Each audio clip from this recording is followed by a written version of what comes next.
What's wrong, Fluffy? So you guys have heard of telehealth for parents, for people, for aliens, but now we have telehealth for pets.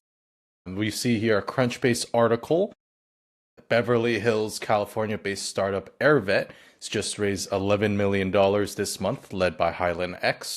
The short of it, Airvet is a pet telehealth platform delivered as an employee benefit.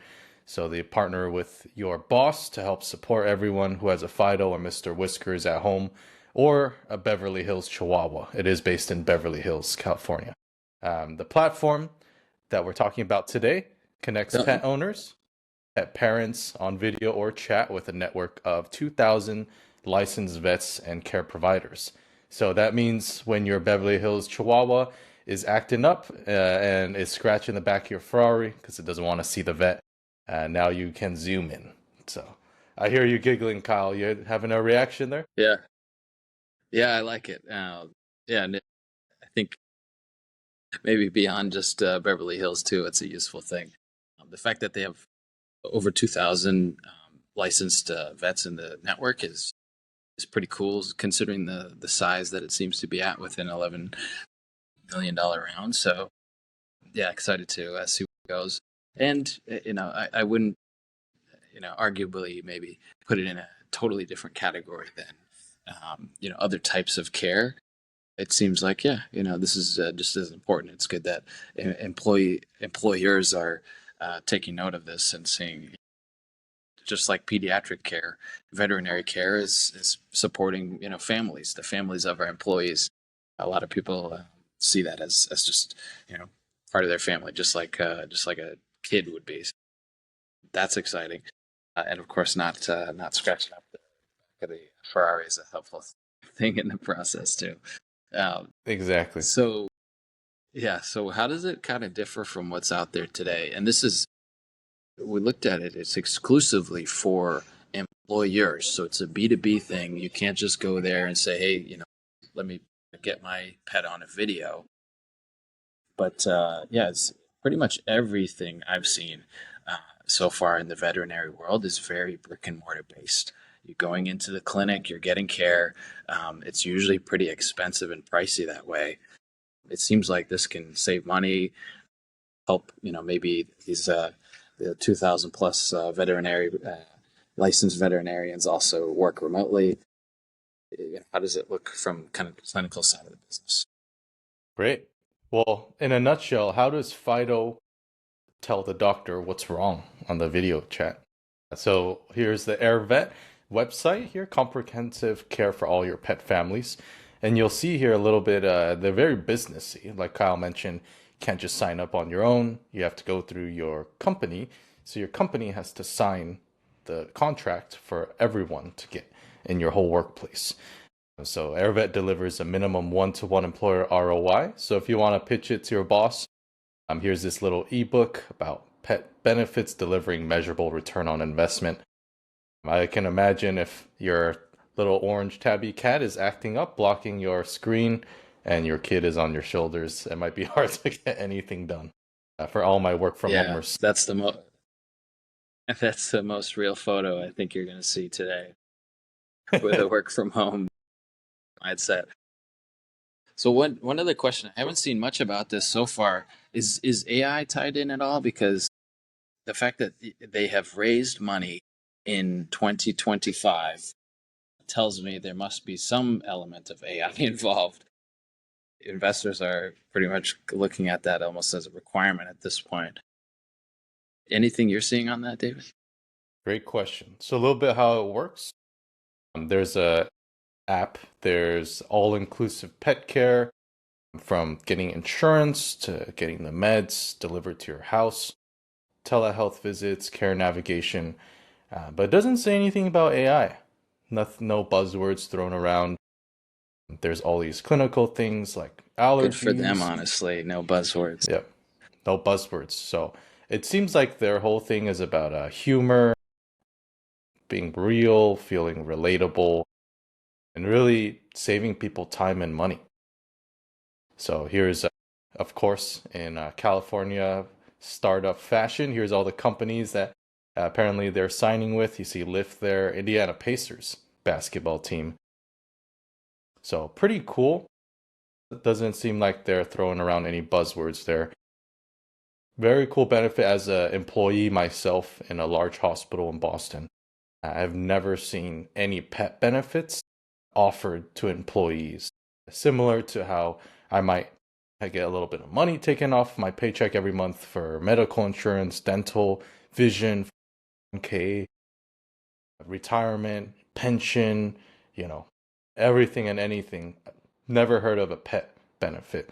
And I think it'd be something interesting at least. I personally don't have any pets, but one of my coworker actually has two giant Maine Coon cats, the ones that look like the size of dogs, and two tiny little furry terriers. And he actually had to call out of work because one of his dogs bit him in the face. Oh, That was an gosh. interesting story. So definitely some absenteeism there. Absenteeism. Did not show up to work. I don't know that the pet insurance would have paid for anything, but having a pet, like you said, Kyle, is very much like a member of your family. Now, you did mention something very interesting, Kyle. How do I sign up? So I can't sign up. Kyle can't sign up as individuals. The business, the company, has to pay for everyone. So I'm curious, Kyle, kind of from the business side, you mentioned it sounds like you have some understanding of the market and people can sign up directly on some other services, but not this one. Curious what your take is on this. Yeah, we've seen a lot of telehealth companies where you can sign yourself up as a patient, as an individual. In this case, maybe you need the pets kind of sign off in order to get on board. But in this case, even your pet couldn't sign themselves up. You actually need to have the employer be able to sign up.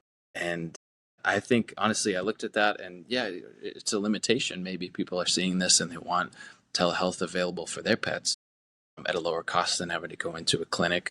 But the reality is they're very focused on this selling into businesses and delivering care to the employees. I think that's a great business focus, especially at their size. Maybe as they grow, yeah, it might become kind of a household name. People leave their employer and they still want to use the service, that sort of thing.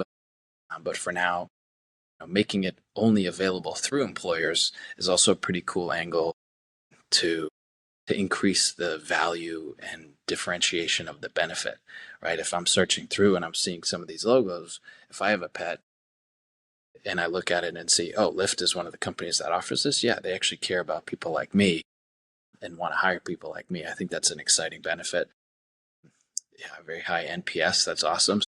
Seems like I would invest if I were involved in the B round. I think it's a very promising company. A lot of growth to be had.